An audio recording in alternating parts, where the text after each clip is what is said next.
And welcome to the top 10 Super Bowls of all time. Here we go with number 9. The number 9 greatest Super Bowl of all time, Super Bowl IV. The Kansas City Chiefs versus the Minnesota Vikings.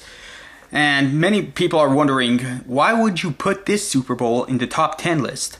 Well, this was the final Super Bowl before the AFL and the NFL merged into one league. Basically, it was the final battle between the AFL and the NFL on the field. The Kansas City Chiefs being led by Hank Stram to take on the Minnesota Vikings of the NFL. And this battle, I'm referring to this as a battle.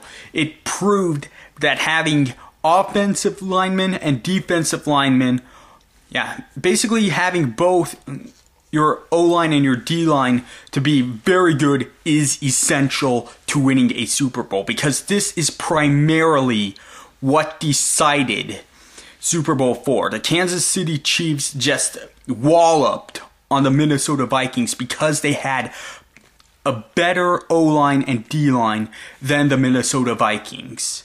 I mean, there was one key play near the end of the first half that really cemented Kansas City's victory in Super Bowl IV. And the play was called 65 horsepower trap, which basically it's basically what it sounds like. It is a trick play that is meant to throw the defense off. It's meant to make them think that they're going to send their runner to the strong side, or your right side, as in football terms, but instead to toss it to the running back and have him go up weak side, with the offensive line opening up a hole for the running back to go through and to basically score. And the play worked to perfection. It was a play that very few teams had in their playbook. And the Kansas City Chiefs, although they didn't run that play a whole lot, it worked to perfection. It worked according to Hank Stram's vision. And the Kansas City Chiefs, they dominated the first half. They dominated the second half. I mean, the Minnesota Vikings, all they were able to do was get one touchdown in the third quarter. Fourth quarter, it was scoreless. It pretty much proved to be Hank Stram's crowning moment, as well as the crowning moment for the AFL, because the Chiefs' victory evened the score of Super Bowls 2-2. It proved once and for all that the AFL is indeed at the same level at the NFL. After this Super Bowl, all the two leagues merged together, and so now basically we still have the AFL and the NFL, except now they're called the AFC and the NFC. And the Kansas City Chiefs, ever since this victory, they haven't been to a Super Bowl yet. I mean, they've had mixed results as to going to the playoffs or missing the playoffs.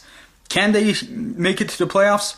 Well, this season, right now, they are in the lead in their division. They are in the lead in the AFC West. And it's pretty much looking like the Kansas City Chiefs are going to make it to the playoffs. As to getting to the Super Bowl, that's entirely up in the air. It depends on who they'll play against in the playoffs. As for the Minnesota Vikings, they have made it to 3 other Super Bowls in which they ended up losing all 3 of those other Super Bowls. Last season, they had an opportunity to go to the Super Bowl again with Brett Favre. However, they ended up losing in overtime to the New Orleans Saints, and the New Orleans Saints ended up winning Super Bowl 44. It's looking very unlikely that the Minnesota Vikings are going to make it to the Super Bowl this season. So, obviously, the Vikings are most likely going to have to wait until next season for their chances of making it to the playoffs. I doubt the Vikings are going to get a wild card spot into the playoffs. We know for sure it's too late for them to win the division, because either the Bears or the Packers are going to win the NFC North, I believe it is. So that's number 9, Super Bowl 4. Stay tuned for the other 8.